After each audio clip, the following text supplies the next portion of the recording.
Hello friends, நான் Ashwin Babu. Recent டேஸாக நிறைய கண்ட்ரிக்கு சில ப்ராப்ளம்ஸ் வரும். அதில் மிக முக்கியமான ப்ராப்ளம் என்னன்னு பார்த்தீங்கன்னா, immigration. Immigration in the sense இது வந்து இல்லீகல் கைண்ட் ஆஃப் இமிக்ரேஷன். எந்த ஒரு பாஸ்போர்ட் விசாவும் இருந்தாலும் இல்லாட்டியும் இல்லீகலாக யூஸ் பண்ணி ஒரு ஃபேக்கான பாஸ்போர்ட் விசா யூஸ் பண்ணி ஒரு நாட்டிலேருந்து இன்னொரு நாட்டுக்கு போகிறது. இந்த இமிக்ரேஷன் இஷ்யூ எல்லா நாடும் ஃபேஸ் பண்ணிக்கிட்டு இருக்கு. அதில் மிக முக்கியமான நாடு எதுன்னு கேட்டிங்கன்னா, அமெரிக்காவை நம்ம கண்டிப்பாக சொல்லலாம். ஓகேங்களா? நிறைய மக்கள் அமெரிக்காவில் அகதிகளாகவும் திருட்டுத்தனமாகவும் உள்ளே போய்கிட்டு இருக்காங்கன்றது உண்மை. பட் அந்த மாதிரி வகையில் இந்தியாவும் ஒரு நாடாக இருக்குன்றதை தெரிஞ்சுக்கோங்க. அமெரிக்காக்குள்ளே போகிறது இல்லை, மற்ற நாட்டிலேருந்து இந்தியாவுக்குள்ளே வர்றது. அப்படி யார் வராங்கன்னு பார்த்தீங்கன்னா, பங்களாதேஷ்லேருந்து நிறைய மக்கள் இல்லீகலாக உள்ளே வராங்க. உள்ளே வர்றது மட்டும் இல்லை, நிறைய ப்ராப்ளம்ஸ் கிரியேட் ஆகுது. இதை பற்றி தான் இந்த வீடியோவில் நம்ம இந்தியா என்ன ஆக்ஷன் எடுக்க போகிறாங்க, என்னென்ன டெசிஷன்லாம் எடுக்க போகிறாங்க, என்ன டாக் போய்கிட்டு இருக்கு, இதை பற்றி இந்த வீடியோவில் டீட்டெயிலாக சொல்ல போகிறேன். பட் அதுக்கு முன்னாடி இந்த மாதிரி ரெகுலர் இன்ஃபர்மேஷன் நீங்கள் தெரிஞ்சுக்கணும்னா சப்ஸ்கிரைப் பண்ணிவிட்டு சப்போர்ட் பண்ணுங்கள். டெய்லி வீடியோ போஸ்ட் பண்ணுவேன். இன்றைக்கான வீடியோ இதை பற்றி டீட்டெயிலாக உங்களுக்கு சொல்ல போகிறேன். வாங்க டேரெக்டாக வீடியோக்குள்ளே போயிடலாம். ஓகே, இல்லீகலாக இமிக்ரேஷன் வராங்க அப்படின்னா என்னென்ன பிரச்சனைகள் வரும் அதை ஃபஸ்ட்டு பார்த்துருவோம். ஃபஸ்ட்டு மெயின் திங் ஸ்மக்லிங் நடக்கிறது மிக மோசமான விஷயம். இதனால் என்ன ஆகும்னா, அங்கே இருக்க சட்ட சிக்கல் ரொம்பவே சீர்கெடும்.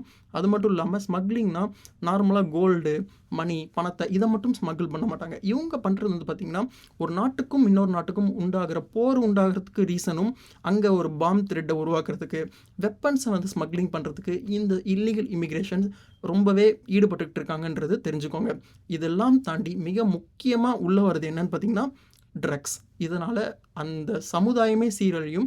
அதில் ஒரு மிக முக்கியமான ப்ராப்ளம், இல்லீகல் இமிக்ரேஷன் பண்ணுற மிக முக்கியமான ப்ராப்ளமில் இதுவும் ஒன்றுன்றதை தெரிஞ்சுக்கோங்க.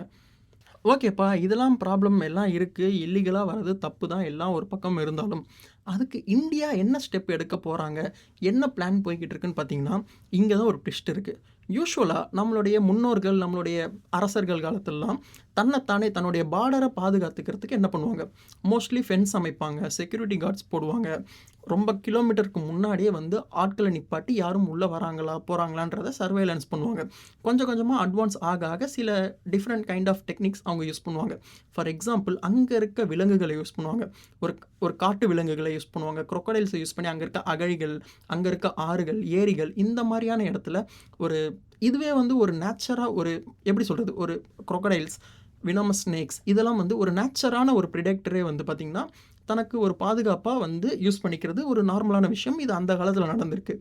ஓகே, இப்போ நம்ம என்ன பண்ண போகிறோம்னா, இங்கே வந்து பார்த்திங்கன்னா நிறைய நீரோடைகள் நிறையா இருக்குது, வாட்டர் ஸ்டெயின்ஸ் நிறையா இருக்குது, அங்கே வந்து பார்த்திங்கன்னா டெரெயின்ஸ் இருக்குது. இதனால் இந்தியா பாகிஸ்தான் பார்டரில் இந்த மாதிரி இருக்கிறதுனால ஒரு 4096 கிலோமீட்டருக்கு ரொம்ப லாங்குன்றனால ஃபிசிக்கலான ஃபென்ஸ் போகிறது ரொம்பவே கஷ்டமாக இருக்குது. அது மட்டும் இல்லாமல் சர்வேலன்ஸ்க்கு நிறைய ஆட்களையும் விட முடியல. ஆல்ரெடி நம்ம என்ன பண்ணிக்கிட்டு இருக்கோம்னு பார்த்திங்கன்னா, நிறைய சர்வேலன்ஸ் பண்ணிக்கிட்டு இருக்கோம். ட்ரோன்ஸ் வந்து அங்கேயும் இங்கேயும் நிறைய யூஸ் பண்ணிக்கிட்டு இருக்கோம்.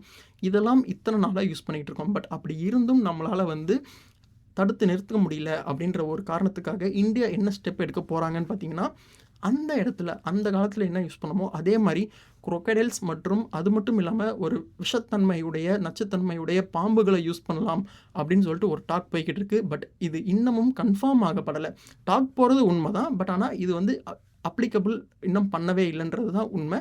இது இப்போ போய்கிட்டு இருக்குன்னு தெரிஞ்சுக்கோங்க. ஓகே, இதெல்லாம் இருக்கும்போது இந்த மாதிரியான இஷ்யூஸ் இது வந்து பார்த்திங்கன்னா நேச்சராகவும் மட்டும் இல்லாமல் ஒரு சைக்காலஜிக்கல் பேரியராகவும் கண்டிப்பாக ஆக்ட் ஆகுன்றது ஒரு டாக்காக போய்கிட்டு இருக்குது. இதனால் அங்கே இருக்க மக்களோ அங்கே இருக்க இல்லீகல் இமிக்ரெண்ட்ஸோ வரத்துக்கு கண்டிப்பாக யோசிப்பாங்க இல்லைங்களா? யாராக இருந்தாலும் அந்த பயம் இருக்க தான் செய்யும். இதெல்லாம் தான் இப்போ இருக்க மெஷர்ஸ் எடுக்க போகிறாங்க. பட் இதெல்லாம் ஒரு பக்கம் இருந்தாலும் இப்போது என்ன பண்ண போகிறோம், இதனால் என்ன ப்ராப்ளம்ஸ் வரும் அப்படின்றதையும் நம்ம கண்டிப்பாக தெரிஞ்சுக்கணும் இல்லைங்களா? இதனால் நிறைய கைண்ட் ஆஃப் ப்ராப்ளம்ஸ் வரும். ஃபஸ்ட்டு திங், இது எதுவுமே வந்து கண்ட்ரோலில் இருக்காது. யாராலையும் வந்து ஒரு ப்ராப்பரான ஹேண்டில் பண்ணவே முடியாது. இதெல்லாமே வந்து நம்ம யூஸ் பண்ணுற நம்ம யோசிக்கலாம், இதில் வந்து சிப் யூஸ் பண்ணலாம், crocodilesல வந்து சிப் யூஸ் பண்ணலாம்.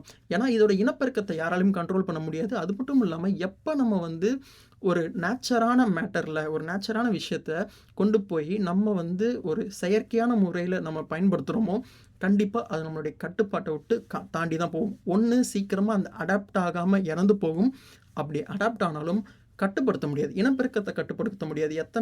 எத்தனை வந்து இனப்பெருக்கம் ஆகுதுன்றது யாருக்குமே தெரியாது. இது அவங்களுக்கு ஒரு ப்ராப்ளமாக இருந்தாலும், ஃபார் எக்ஸாம்பிள் பங்களாதேஷுக்கு ஒரு பிரச்சனையாக இருந்தாலும் அது எப்போ வேணாலும் இந்தியாவில் இருக்க மக்களையும் தாக்குறதுக்கு ரொம்பவே வாய்ப்பு இருக்குது. அங்கே இருக்க லோக்கல் மக்கள் இதனால் வந்து தன்னுடைய விவசாயத்தையோ தன்னுடைய கேட்டில்ஸையோ யூஸ் பண்ணுறது மிகப்பெரிய ப்ராப்ளமாக இருக்குன்றதையும் குறிப்பிடத்தக்கதாக இருக்குது. ஓகேங்களா? ஸோ இதை வந்து கண்டிப்பாக நம்ம ஒரு பாயிண்ட்டாக தான் எடுத்துக்கணும். ஜஸ்ட் லைக் தட் நம்ம இதை வந்து யூஸ் பண்ணிட முடியாதுன்றதை தெரிஞ்சுக்கோங்க. ஓகேங்களா? இது மட்டும் இல்லாமல் இந்த ஏரியாவில் வந்து பார்த்திங்கன்னா ஃப்ளட் ஏரியாவாக இருக்குது.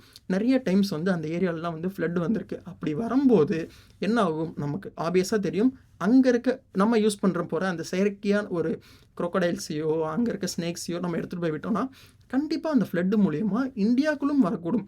அப்படி வந்துச்சுன்னா கண்டிப்பாக அங்கே இருக்க லோக்கல் மக்கள் ரொம்பவே பாதிக்கப்படுவாங்க. இது வந்து தனக்குத்தானே சூனியம் வச்சுக்கிற மாதிரி தான் கண்டிப்பாக, இல்லைங்களா? ஸோ இந்த ப்ராப்ளம்ஸும் இருக்குது. இதை எப்படி ஹேண்டில் பண்ண போகிறாங்க, இதை எப்படி டெக்னிக்கலாக வந்து டீல் பண்ண போகிறாங்கன்னு இன்னமும் எடுக்கல. ஸோ இந்த இதுதான் இப்போ போயிட்டுருக்கு. ஸோ இது வழியாக பார்த்திங்கன்னா பார்டர் செக்யூரிட்டி ஃபோர்ஸ் ரொம்பவே ஆக்ஷன் எடுத்துக்கிட்டு இருக்காங்க. இதனால் நிறைய பேர் உள்ளே வராங்க. இதில் வந்து ஸ்மக்லிங் பண்ணுறதுல ட்ரக் வந்து ரொம்பவே மோசமான ப்ராப்ளமாக இருக்குது. இது வழியாக நிறைய ட்ரக் வருதுன்றதுனால இது எப்படியா ஸ்டாப் பண்ணணுன்னு ஆக்ஷன் எடுத்துக்கிட்டு இருக்காங்க. ஓகேங்களா? ஸோ இந்த வீடியோவில் நான் சொல்லணும்னு நினச்சது, இந்த மாதிரியான ஆதி காலத்தில் யூஸ் பண்ண மெத்தட் இப்போயும் யூஸ் ஆக போகுதுன்றது ஒரு பக்கம் இன்ட்ரெஸ்டிங்காக இருந்தாலும் அது எந்த அளவுக்கு பாசிபிலிட்டிஸ் இருக்குன்றது எனக்கு தெரியல. கவர்மெண்ட்டு தான் கடைசியாக அவங்க தான் ஆக்ஷன் எடுக்க போகிறாங்க.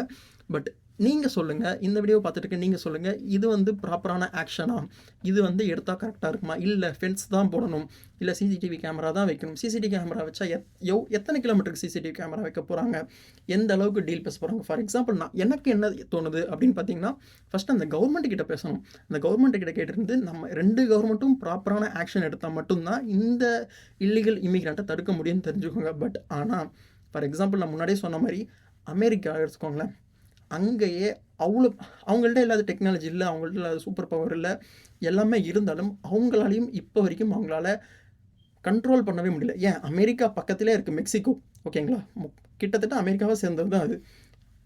அவங்க என்ன சொல்கிறாங்க, ட்ரம்ப் ஃபஸ்ட்டு ஆட்சிக்கு வரும்போது மெக்சிகோக்கும் அந்த யூஎஸுக்கும் நடுவில் வந்து பார்த்திங்கன்னா மிகப்பெரிய வால் ஒன்று க்ரியேட் பண்ண போகிறோம், இதை ஸ்டாப் பண்ணுறதுக்கு யாரும் உள்ளே வரக்கூடாதுன்னு சொன்னாங்க. பட் ஆனால் இப்போ வரைக்கும் சைனா வால் மாதிரி க்ரியேட் பண்ண போகிறோன்னு சொன்னாங்க. ஆனால் இப்போ வரைக்கும் க்ரியேட் பண்ண முடியலை. இதுதான் உண்மை. ஓகேங்களா? ஸோ இமிக்ரென்ஸை இல்லீகல் இமிக்ரேஷனை தடுக்கிறது ரொம்பவே கஷ்டம். அது வந்து ப்ராப்பரான ஆக்ஷன்ஸ் எடுத்தால் மட்டும்தான் முடியுன்றதை தெரிஞ்சுக்கோங்க. நீங்கள் என்ன நினைக்கிறீங்க? இந்த மாதிரியான வீடியோஸ் உங்களுக்கு பிடிச்சிருந்துச்சுன்னா லைக் பண்ணுங்கள், ஷேர் பண்ணுங்கள், சப்ஸ்கிரைப் பண்ணுங்கள். இந்த வீடியோவில் உங்களுக்கு இந்த மாதிரி crocodiles விடலாமா அப்படின்னு சொல்லிட்டு கமெண்ட் பண்ணுங்கள். நானும் தெரிஞ்சுக்கிறேன். நெக்ஸ்ட் வீடியோவில் பார்ப்போம். தேங்க்யூ. பாய்.